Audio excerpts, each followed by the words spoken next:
This is day 9 of the short read sequencing analysis workshop, and today we've been talking about differential expression analysis. This is video 3. We'll be talking about differential expression analysis with cufflinks. The basic goals of this video are to give you a basic understanding of how cufflinks, cuff merge, and cuff diff work together to perform differential expression, and when best to use cufflinks. As we mentioned before, cufflinks is quite different from the other program we use, DE-seq, for differential expression. Cufflinks describes both a package as well as a single program. Cufflinks includes cufflinks itself, cuff merge, and cuff diff, all three of which were created by the same group that made Top Hat. So cufflinks works with data from Top Hat. If you recall, Top Hat was a splice-aware aligner, and it takes that data from Top Hat and infers a transcriptome based on that alignment.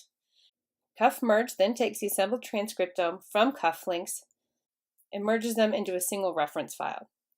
Cuff diff 2, which replaced the original cuff diff program, looks for differentially expressed genes using the original mapped reads from Top Hat and the transcriptome assembly from cuff merge. They also developed a program called Cummerbund that is used to create several different plots. We won't be talking about that today. We will leave a link for that on the website. The first program in the pipeline is the cufflinks program. Cufflinks works by first assembling transcript fragments and then calculating abundance of each transcript. Cufflinks first performs this assembly step. It identifies mutually incompatible fragments from the original mapping data and then uses an overlap graph to construct the possible transcripts. The abundance of each isoform is then estimated by assigning fragments to individual isoforms using both the fragment length distribution that's calculated from the Top Hat alignments and the maximum likelihood model. It then reports a transcript annotation file as well as expression levels for each transcript. The next program in the pipeline, cuff merge, is run after each individual data set is run through cufflinks. This is because cufflinks outputs a unique annotation file for each sample that is run through it. For differential expression analysis, it requires you to have a single uniform annotation file. Cuff merge serves to take each individual assembly and merge them into one single annotation file that explains all of the samples and replicates. At this point, you can also add the reference GTF or annotation file in order to merge both novel and known transcripts together. An example in this diagram, you may have some cases like with condition B, where you have lower coverage over a particular gene or transcript. So each individual replicate may not have a full transcript. By merging them all together, along with the assemblies from condition A, you now can perform differential expression across each isoform. Cuff diff 2 is the program that actually measures differential expression. It uses expression estimates that came from each sample from cufflinks, as well as Top Hat, as well as the final merged annotation. It attempts to account for variability of fragment counts across both genes as well as transcripts to account for alternative splicing. Cuff diff 2 can also be used independently of the cufflinks program. For running cufflinks, we have here a general usage statement. We have cufflinks and the options and your accepted hits.bam file that came from your Top Hat alignment. So this is run for every single BAM file. Just as with Top Hat, you can use the -P option to allow for parallel processing.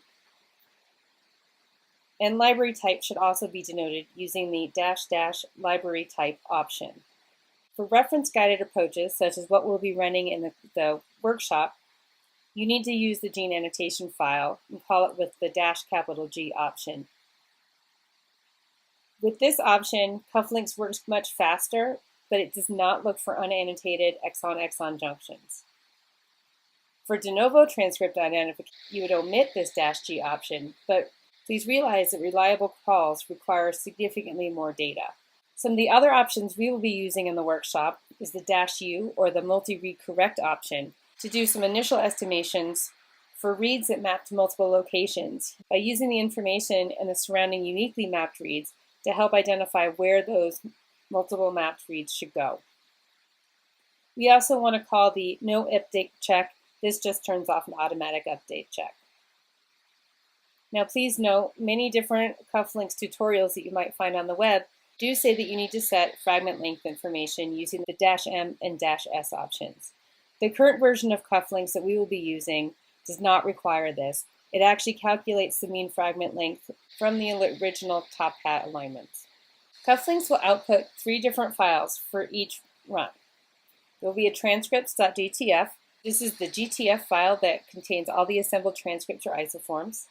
There will be an isoform.fpkm tracking file, and this has the isoform level expression values, as well as a gene.fpkm tracking file, and this is the gene level expression values.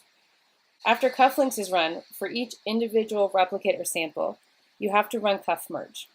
And again, this is because each individual run creates a different GTF file for each data set.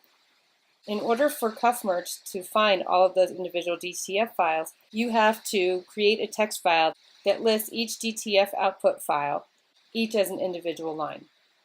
The usage statement for running cuff merge is as follows: cuff merge followed by the options with the assembly list.txt file. And that is the text file that contains all of the GTF files that need to be merged. Some common options include the -G option, where you are including a reference GTF file. And again, you can call for parallel processing with the -P option. The output from cuff merge is a single GTF file called merged.gtf. Next, we're going to talk about running cuffdiff. So we have here the usage statement for cuffdiff. Call cuffdiff followed by some options. You provide a transcripts.gtf file, and then you list all of the replicates for sample 1 in a comma delimited list, and all of the replicates for sample 2, again in a comma delimited list, and so on. You can have multiple samples, and you can have multiple replicates. One of the nice things you can do with cuffdiff is that you don't have to have a consistent number of replicates between each sample. When you add more than 2 samples, it will compare between all pairs of samples. The input files can be either SAM or BAM. If you've used cuff merge, you can use the merge.gtf as your transcripts.gtf file. You can also use your accepted hits.bam files from Top Hat. Some of the common options for cuffdiff is to use the -O option to indicate an output directory. I highly recommend doing this. There are a lot of output files, as you'll see in a moment. Again, you can use the -P option for threading. We will also be using the -B followed by your genome FASTA file. And you can provide labels for the different samples using the -L followed by a comma delimited list of all the labels. These do have to be in the same order as your samples were listed for the BAM files. There are a couple other options that I'll go into. The -C option assigns the minimum alignments in a locus that's needed for significance testing. If you have less than this alignments in the 2 different samples, you won't get any significance testing at that locus. If you use the -M and call a mask.gtf file, this will allow cuffdiff to ignore all reads that could have come for transcripts in that file. This could be useful to get rid of ribosomal RNA reads or mitochondrial RNA, or if you have some high abundance reads that you just don't want to deal with. And the -FDR option allows you to set the false discovery rate. There are a lot of options with cuffdiff. I do encourage you to look through the manual. I will also be putting on the website some papers that talk about cuffdiff specifically. There are a lot of output files that are going to be made. There are going to be a set of tracking files, as well as differential expression tests, as well as a couple of other tests. So for the tracking files, there's 3 sets of tracking files.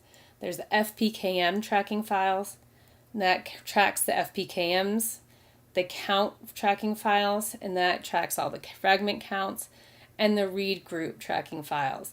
And this has both the expression and fragment count on a per replicate basis.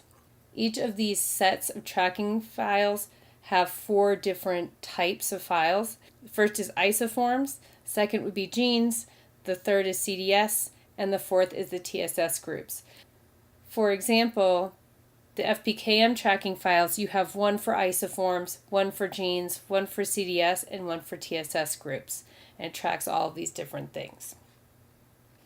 Now, what we're probably more interested in is a differential expression test. So these files list all the results of the differential expression testing between the samples, and these are all tab delimited files. And they will include information such as the FPKM values for each sample, the test status, whether it passed the test, so it would be okay, or it would have some flag for why it was not okay in the test status. Gives a p-value and a q-value, as well as a yes or no answer to whether or not it's significant. So you have 4 different files for the expression tests. There's the isoform file that has the transcript level differential expression, the gene expression file, and this is the gene level differential expression, which looks at transcripts that share a gene ID. A TSS group expression file looking at primary transcripts, so each of these would share a TSS ID. And so this is from an inferred start site. And there's a CDS expression file. It's looking at the coding sequence independent of the transcription start site, or the inferred start site.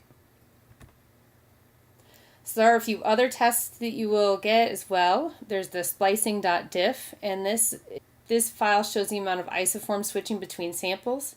The cds.diff, which shows how much differential CDS output exists. So this would be for specifically multi-protein coding genes.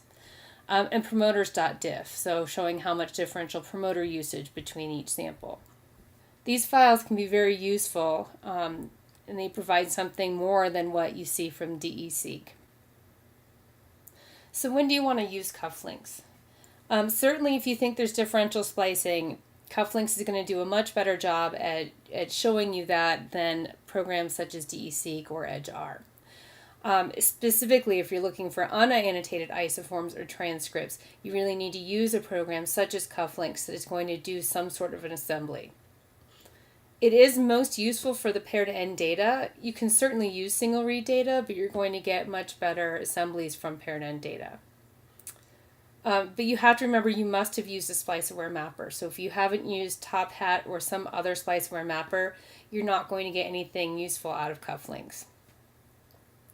Now, on the other hand, cuffdiff can be used on its own for differential expression on any map data, but there are some caveats. You have to, your input GTF files have to have certain flags, so you may have to do a significant amount of editing on those files in order to run it through cuffdiff, but it can be used similarly as DE-seq if you just want to run cuffdiff without using the rest of the cufflinks package. We've only touched very briefly on what cufflinks can do. It's an extremely powerful package, and I do encourage you to look at the website and look at the cufflinks link and look more into what different kinds of things you can do. We've only really just touched the very tip of this very powerful program.